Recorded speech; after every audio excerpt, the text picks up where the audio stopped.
Uh, Hi, everybody. This is Car Spirit. This is Olga, and today with us, Dr. Claudia Welch, Doctor of Oriental Medicine, an Ayurvedic practitioner and educator, and the author of several books,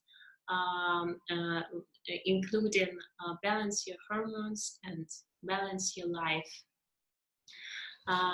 Claudia, your book is focused on hormones and women's health. Why did you focus on this topic?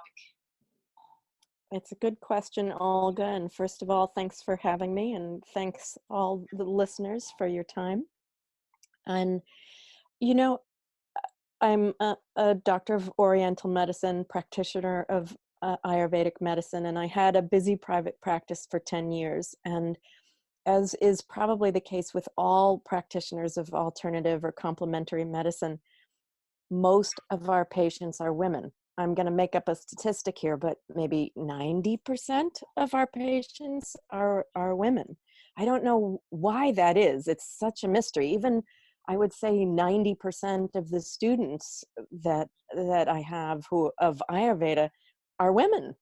So I don't know why that is, but it is the case. And so when I would see woman after woman after woman come in to my practice, and they would talk about hormones, and they would say, I think my hormones are out of whack. And we all have this kind of vague understanding of what that means and what that entails, and kind of throw up our hands about what to do. And these ancient sciences, Chinese medicine and Ayurvedic medicine, they don't talk about hormones. And even Western medicine, this is a very new conversation. The first hormone-like substance wasn't discovered until 1902.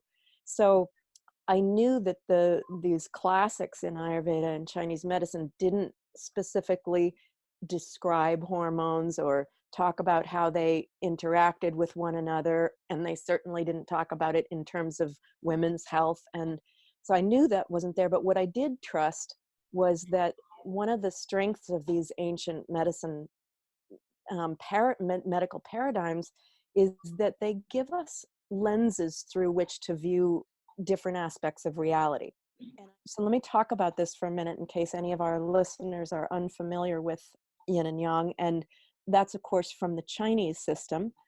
And it's interesting because while the Chinese system and the Ayurvedic systems are both very holistic in nature, and they both present these different lenses through which to view reality, actually most of the lenses that they have are very different. Chinese medicine talks about 8 principles, which Ayurveda doesn't really talk about. Ayurveda talks about 3 doshas, which Chinese medicine doesn't talk about. They both talk about 5 elements, but the 5 elements are not translatable from one to another. Some of them are, but not all of them, and how they interact are not directly translatable. So the only, and I think the idea of chi or prana is the same, but one of the only lenses that is identical in both systems is the yin yang paradigm, the language of opposites, viewing reality as a constant interplay between dual forces, polar opposite forces. Say more about that in a minute. But that lens is identical in both systems. In Chinese medicine, it's called yin yang. In Ayurvedic medicine, there's 2 synonymous terms for this. One is brahmana, which is yin, is exactly relatable to yin, and langana, which is exactly relatable to yang. And there's synonyms to that, santarpana and apatarpana, for yin yang respectively. But this to me says this perspective of viewing universal and physical and material phenomena through the lens of duality is so archetypal that 2 different systems that came up with completely different lenses in most other ways came to exactly the same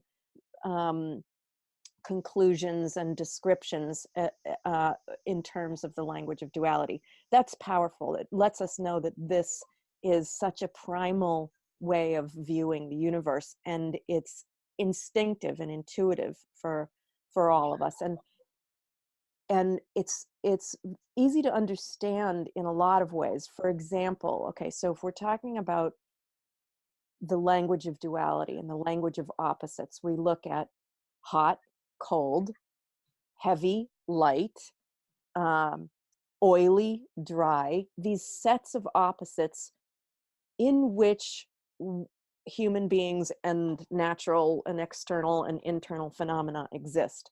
So everything is existing between these two extremes.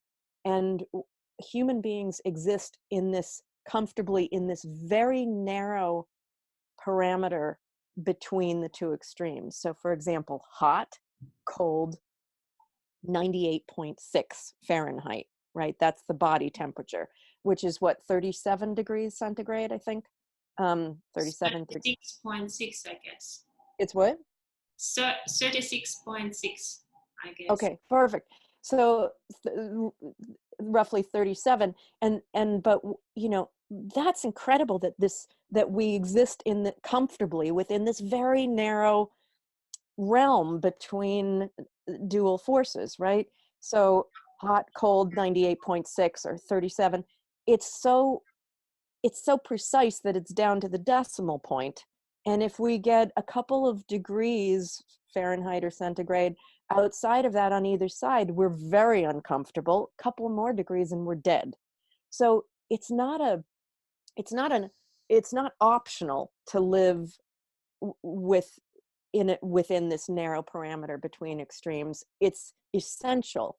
And the body has this incredible job that it's been tasked with to maintain balance between extremes, whether it's hot, cold, dry, oily, heavy, light.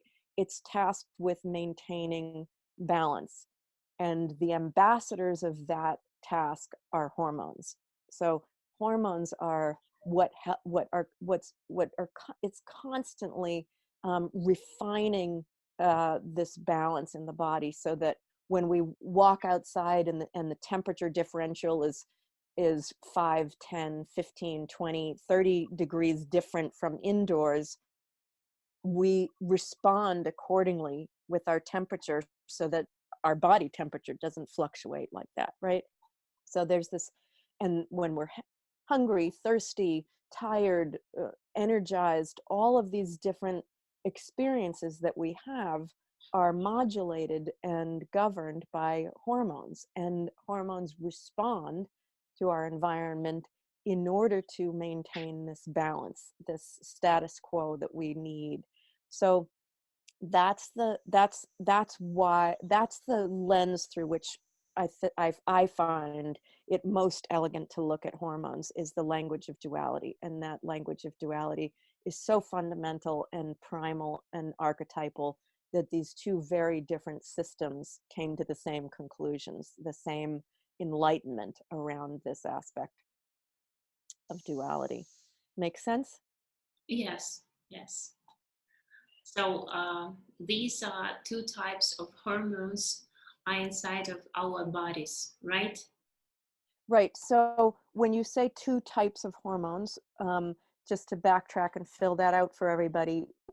So as I was kind of looking at this phenomena of hormones, I realized, and I'm specifically looking at women's hormones and how they get out of balance, and what those female hormones represent in terms of duality. And so let's talk about that a little bit. So what we have, I have a little notice saying my internet connection is unstable. Can you hear me okay? Yes. I Okay, can hear. good. So let me know if you can't. So what I found out with women's hormones is that, with women's physiology, is that women's hormones, most specifically estrogen and progesterone, tend to be, in terms of this on the scope of duality, they tend to be more yin. They tend to be more brahmana, more santarpana. And stress hormones tend to be more yang, more langana, more apatarpana. And so for listeners who aren't familiar with those two forces and what they mean, the yin and yang forces, the yin or brahmana or santarpana are fundamentally grounding, nourishing, calming, and building hormones or forces. Those are the yin hormones, the yin forces. And the yang forces are more stimulating, motivating, lightening, and active, so energized. So that's the duality that we're all always living within.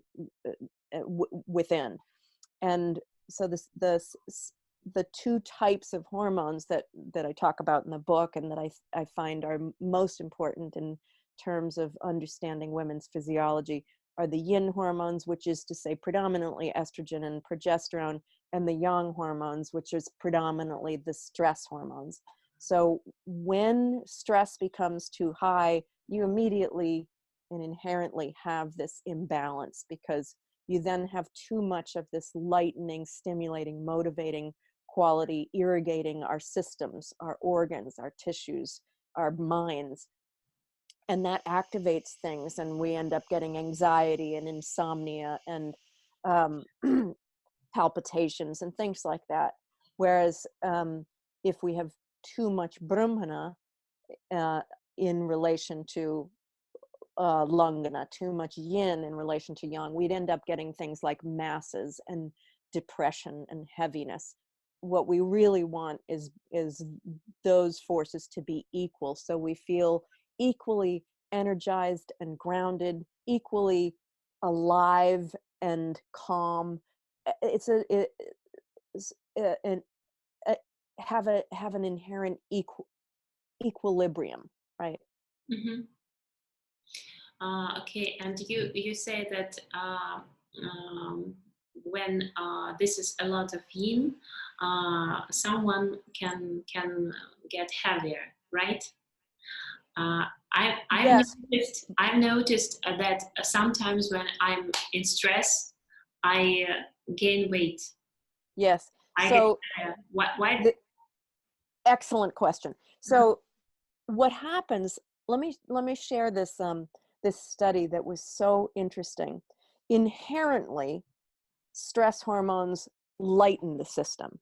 If all else being equal, the stress hormones will lighten the system. They motivate us to fight or flight when we're in fear. So we fight off the problem or we run away, and the elevated presence of stress hormones allocates our vital resources to our biceps and our quads so we can fight or flight. And we're motivated. And that energizing, activating, quickening aspect is lightening to the body. So all else being equal, we would lose weight.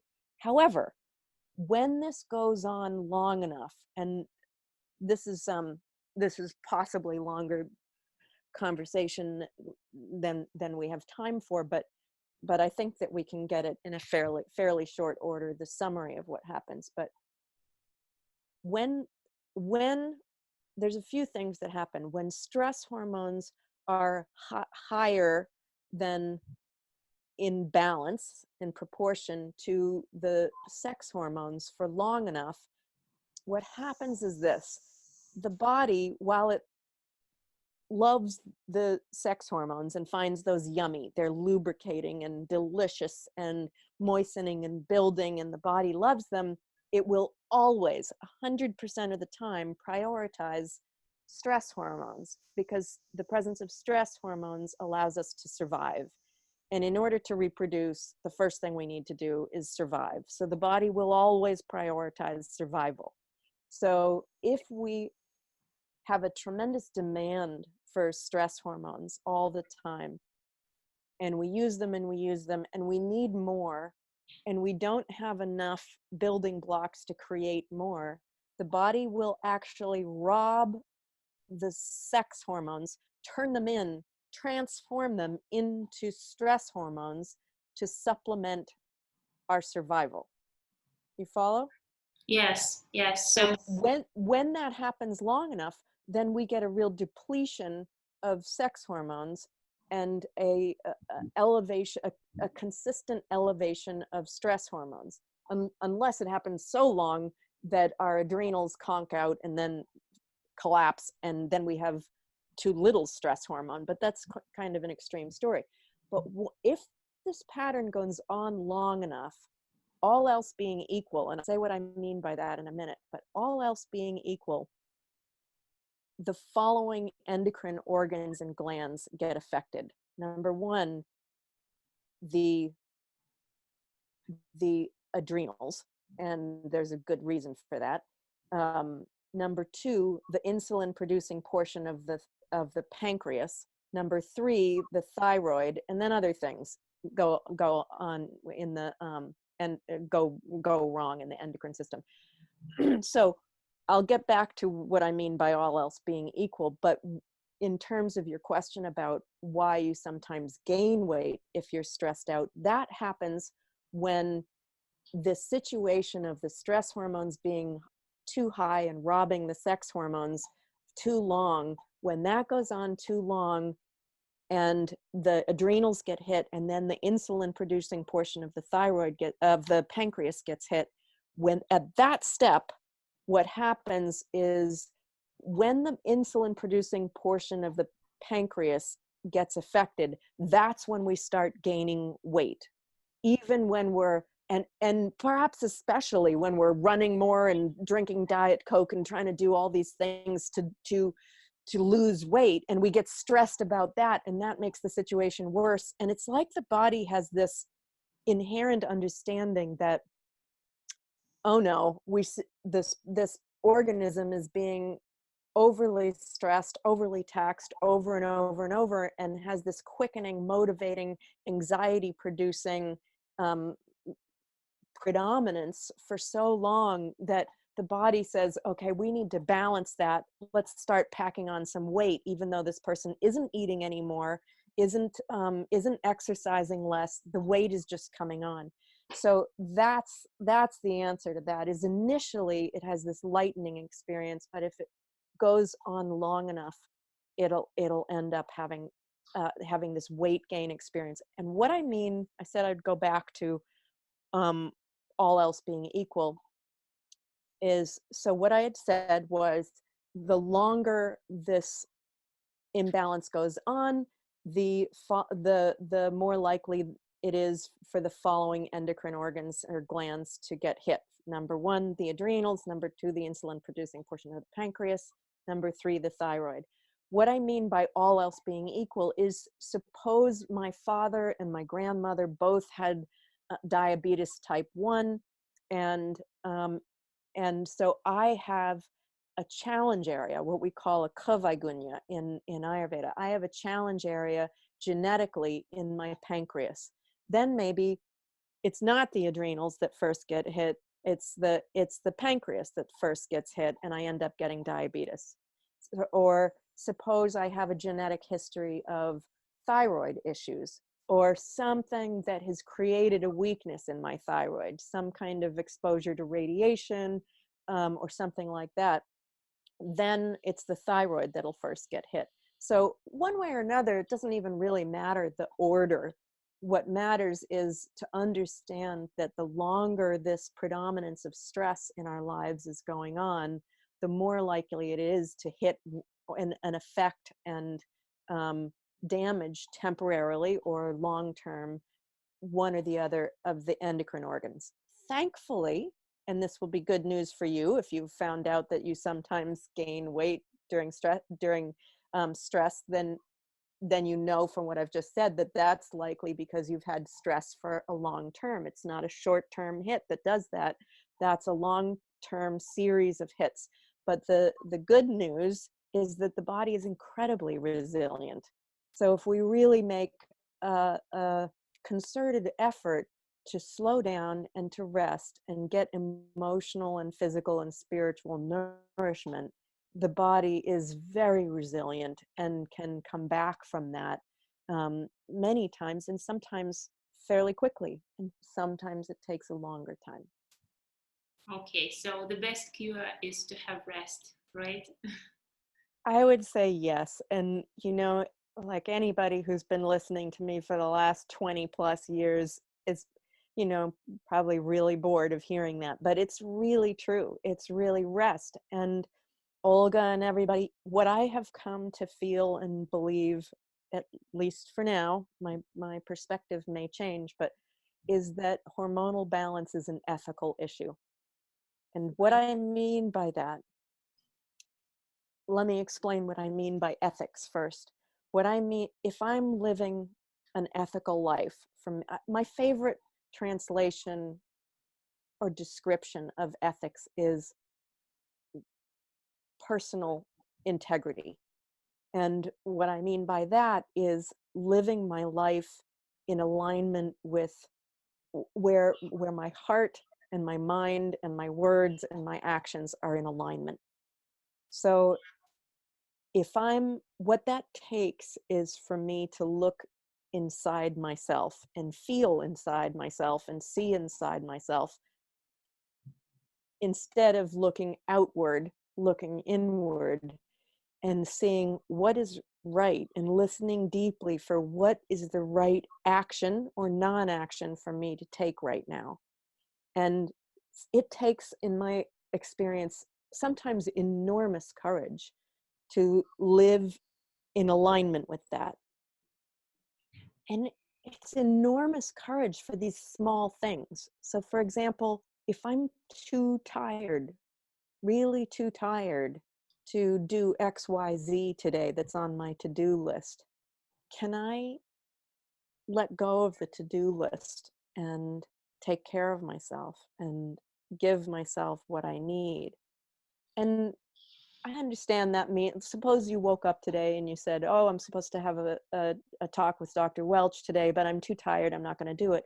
I understand we have this professional arrangement and, you don't want to just start blowing things off all the time. But what it does mean is that say, okay, I'm tired. I've scheduled to have this conversation. I will. These are the things that I have to do today. And otherwise, I'm not doing anything. I'm going to lie on the couch. I'm going to, I'm going to make sure that as soon as I can, I schedule out a block of time where I'm doing nothing for a while until I can, and until this inner interest in activity rises from the ashes of being spent, right? So that, it's little things over and over and over again that we often ignore. We ignore these signs from our bodies. We have a goal, and that's all important, and we're going to drive after that goal and tackle it and fulfill it, and anything below the neck can go jump off a cliff, because we have a goal and that's all important. And below the neck starts talking to us and saying, oh, but I'm having night sweats. Oh, but I'm having constipation or diarrhea or a combination, or gas or headaches, or so that's above the neck too. So the body starts telling us when it's having too much and it needs a break. And it's so easy for us to override that again and again and again and again because of expectations in society or our friends or our partners, but most especially because of our own expectations of ourselves and our own embarrassment if we're not looking active all the time and productive all the time. We feel shame in resting, and so we keep going. And so living in integrity is stopping that, is realizing, okay, is sacrificing our ambition at the altar of reality. This reality meaning what our bodies are telling us.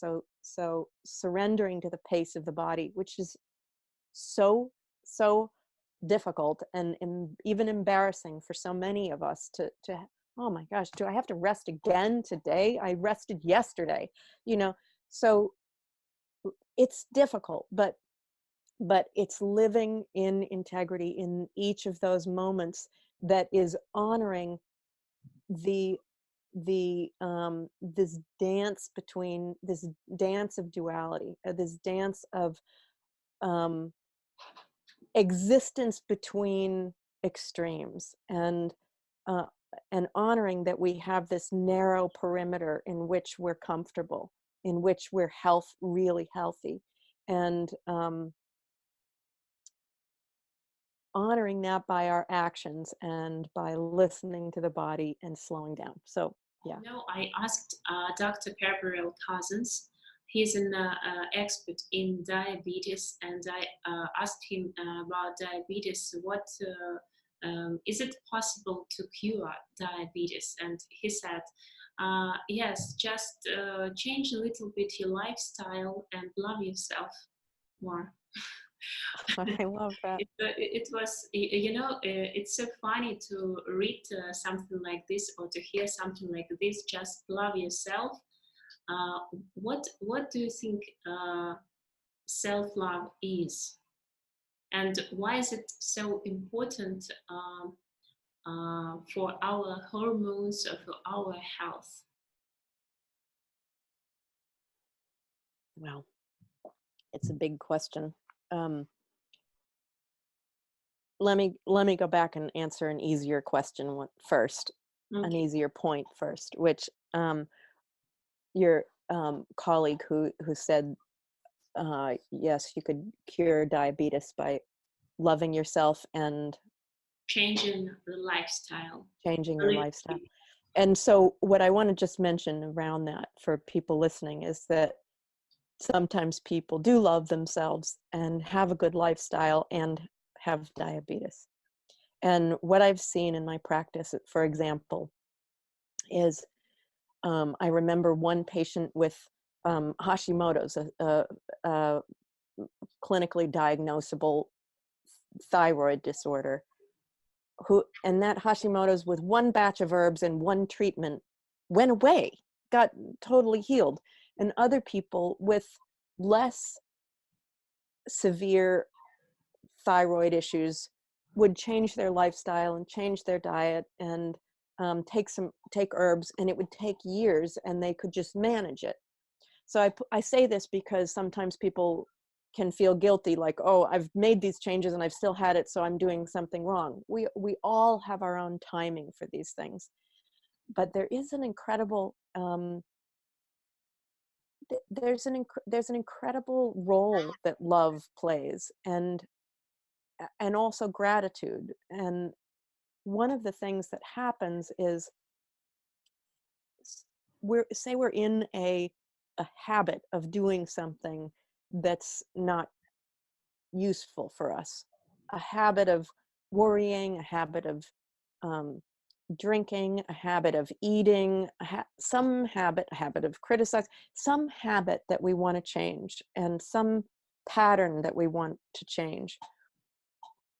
This changing patterns thing is really difficult. I mean, there's not many people who can't say they don't have something emotionally or physically that has been a pattern that they would like for a long time, that they would like to change. Most of us have a pattern that's been going on for a long time that we would like to see shift.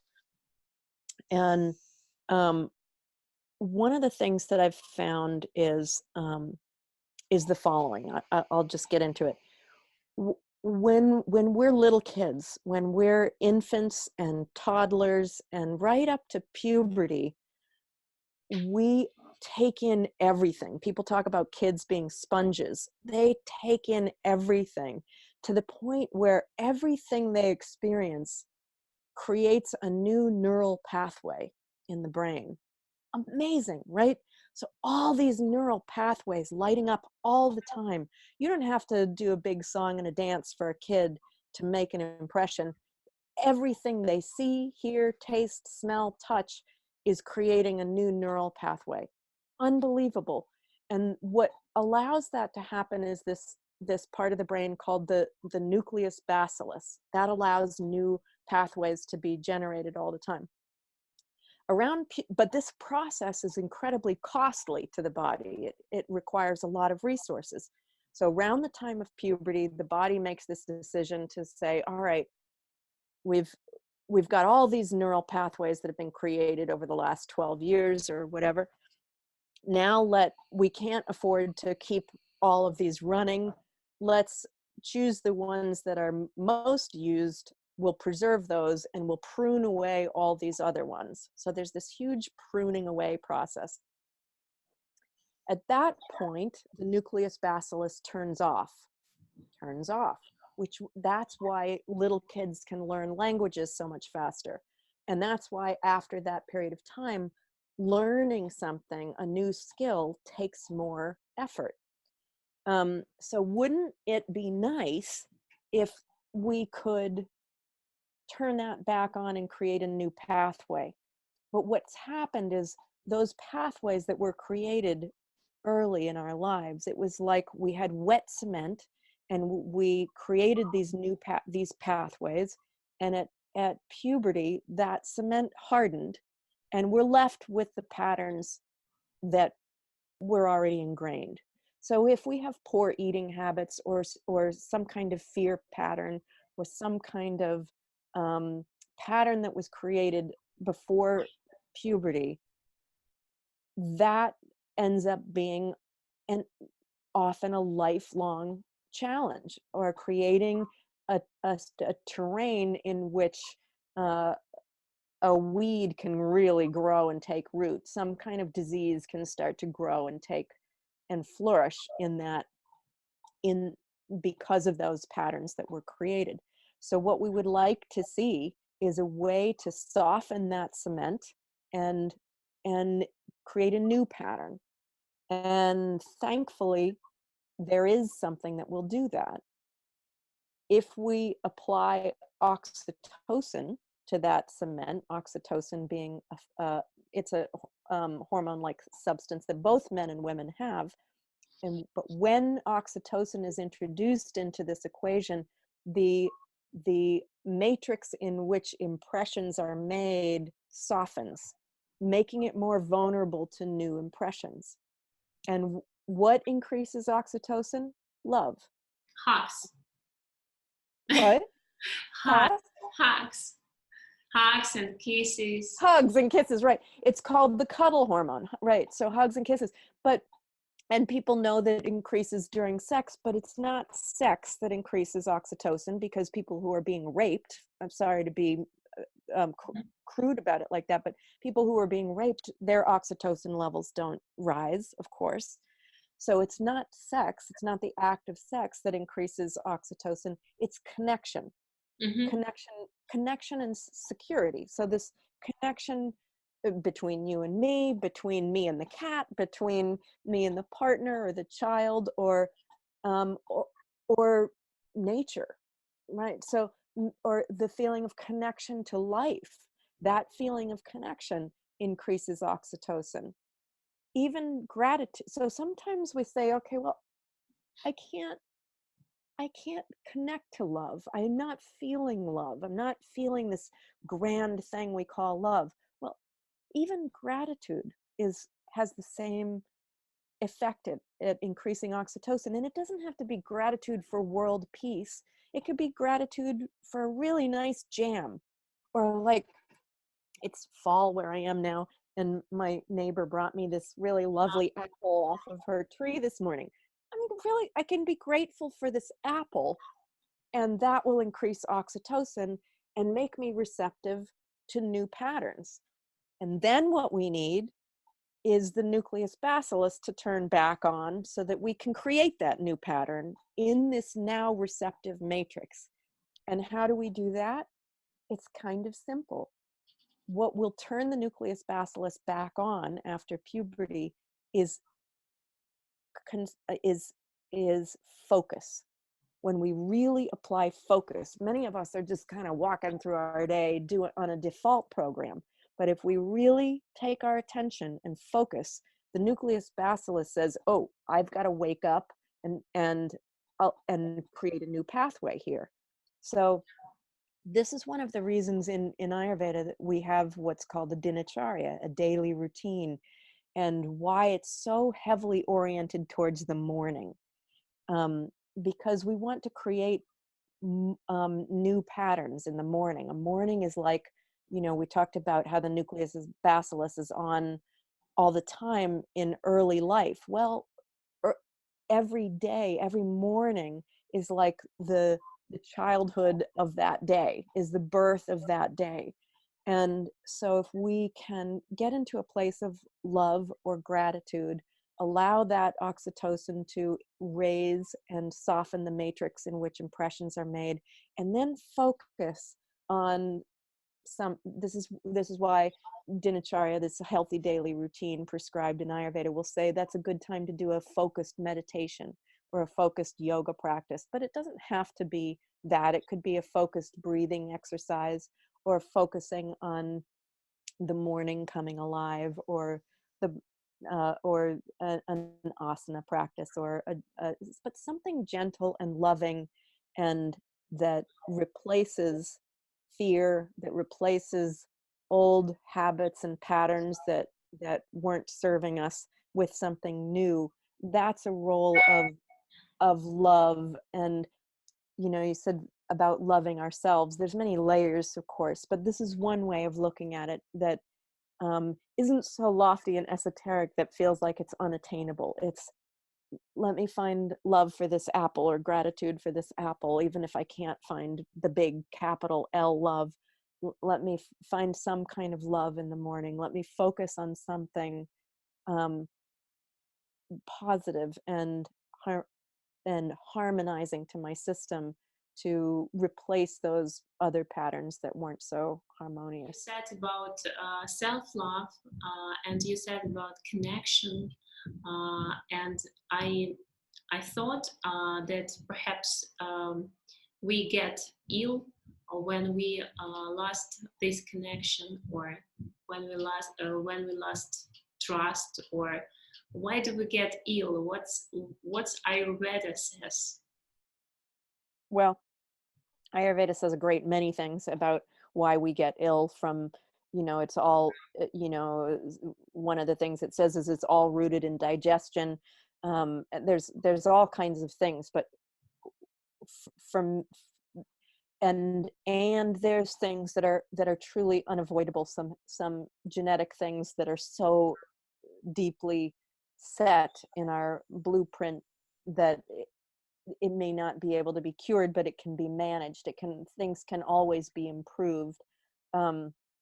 But for most of us, and I'm going to make up another statistic, 95%, again, it'll be the same statistic that I'm making up.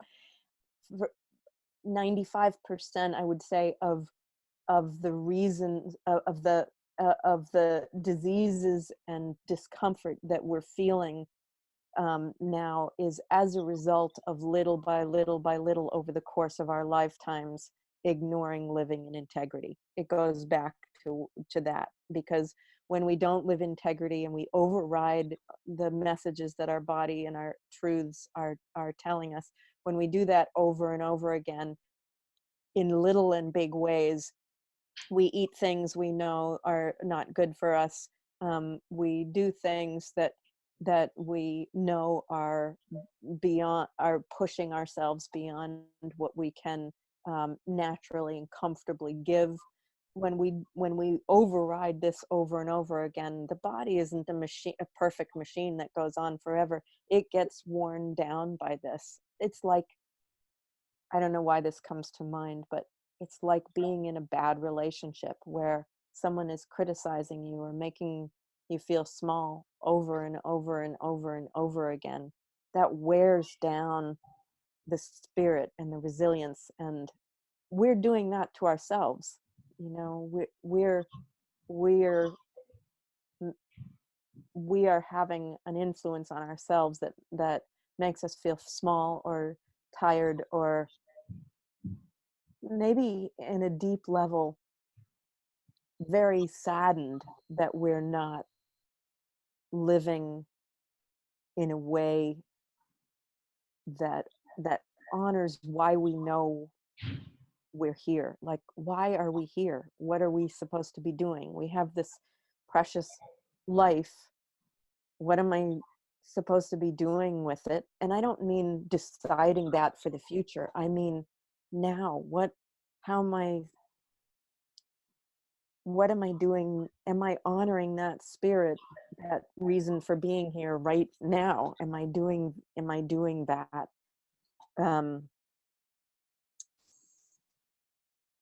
If I'm not, I'm creating a deep sadness for myself, and I'm creating stress, and that's going to go on. That stress is going to be high for so long, and then the endocrine system's going to get hit, and the digestion, and you can't digest anything if you're feeling stressed. I mean, that's a big thing that is worth pointing out, is that, what happens.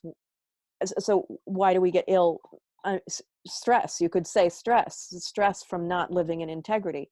But why? One of the reasons that makes us ill in a very clear, tangible way is what stress hormones do is reallocate our vital resources to our extremities, our quads and our biceps, as we mentioned before. Where is that being robbed from? Those vital resources are being robbed from the non-essential organ functions. And I mean non-essential to survival at that minute. The heart is essential to survival. That keeps getting, but at that moment, the reproductive organs are not essential. The digestive organs are not essential. The what's essential is that blood be pumped to our extremities so that we can survive. So the digestive organs get robbed of vital nutrients and vital resources. If that happens over and over and over, then the blood flow and the nutrient flow in and away from the into and away from the digestive organs gets impaired, and those tissues of those organs become suboptimal, and the functions don't go on as well. When that goes on long enough, the digestive organs really have some major trouble happen. Same with the reproductive organs and so forth. So one very clear answer to this is, well, stress from not living in integrity ends up causing damage to the reproductive organs and the digestive organs, and when that happens for long enough, you're going to get disease everywhere. Okay, it's a very interesting idea that lying to oneself, to myself, can make me ill, right? Right. And you said that 90% of your clients, your students, they are women. And you say about stress, and I think that there are a lot of women everywhere now. They run companies. We can meet a lot of women on conferences, on TV, and etc. But still, we live in the male's world, in the man's world. So there are women are now active, and they think that they are liberated, but still we live in the man's world. So women have stress.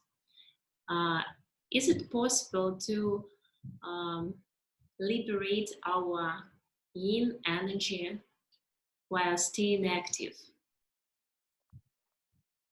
I think so, but I think, some years ago, there was this article by Anne-Marie Slaughter called something like, can women really have it all, or something?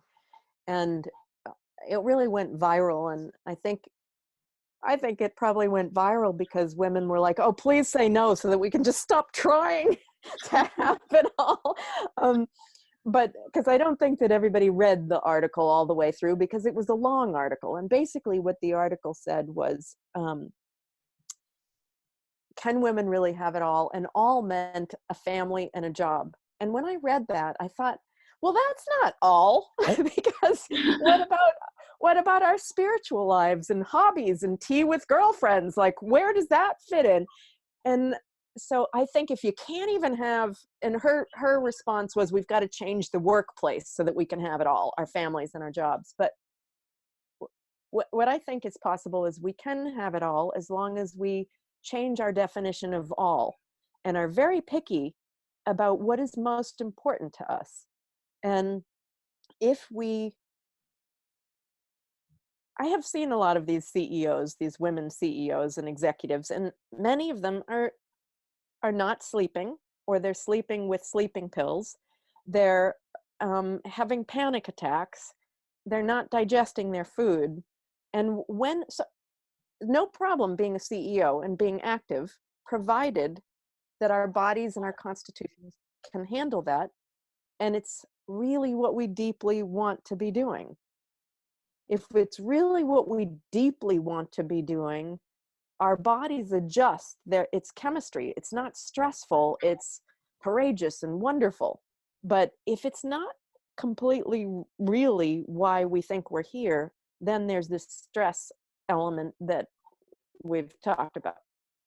So I do think it's possible to be active, but I don't think it's possible to be active at something we're not fully behind and stay healthy.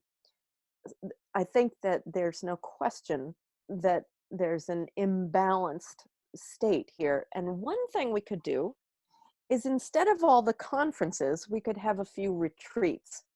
Or maybe there's conferences and we also start prioritizing also having retreats, so that it's not just this constant energy going outward, but there's this practice going inward and listening to the being, to our own beings and our own inner voices, because you can't hear your inner voice if you don't practice it. So to practice that and support each other. For me, I turned 50, I'm 50 years old, and I'm going into this third stage of life, and I know we're out of time here, so this is a whole other thing, but to me it's very interesting. We could talk about it some other time if you like, but what is this going to mean for me? Because this third stage of life that's talked about in India basically is saying we're pouring less energy into our professional lives than our householder lives, and starting to turn to more of an inward journey. That sounds theoretical, but to me, it's been so unmistakably clear and physical and spiritual and emotional, where it's like my head was in this direction and somebody just in the course of a minute turned it in this direction.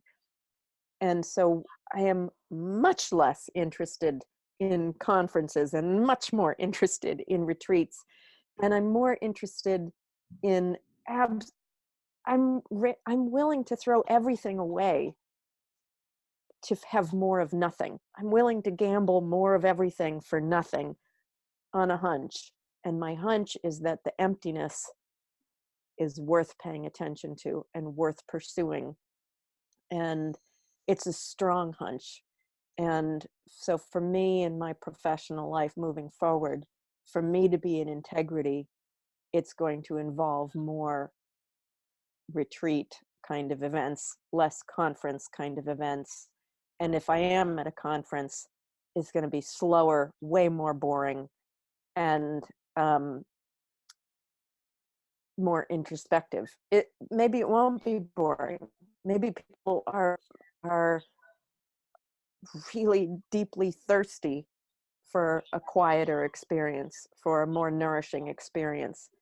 But that's where I'm headed.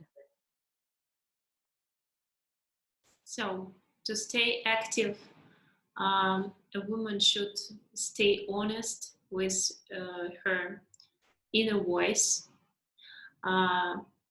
She should get slow and to nourish herself with a spiritual knowledge or spiritual. Yes. And it takes courage, because what we're doing when we do that is we're turning our backs on seduction or fear and fear, because there's this seduction. Oh, if you don't rest, if you keep doing this, then you'll get this, or you'll get here, or you'll get blah, blah, blah. Or fear. Oh, if I rest, I won't get there. And it's turning our backs on those voices. And it's a gamble. You have to be a gambling woman to do this, because you have to gamble losing that stuff in order to be true to ourselves. Take something. And I have the last question. Okay. If you had an opportunity to send a message to humankind, what would you say?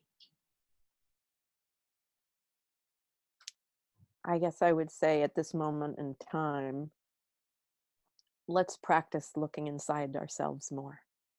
That's a revolution. That's what revolution means, is turning around. And for so long, our attention has been turning outward. Let's help each other and ourselves to turn that attention inward.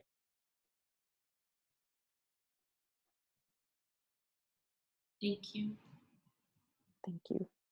Thank you so much. It was so deep and touching. Thank you. Thank you, Olga, and thank you, everybody else.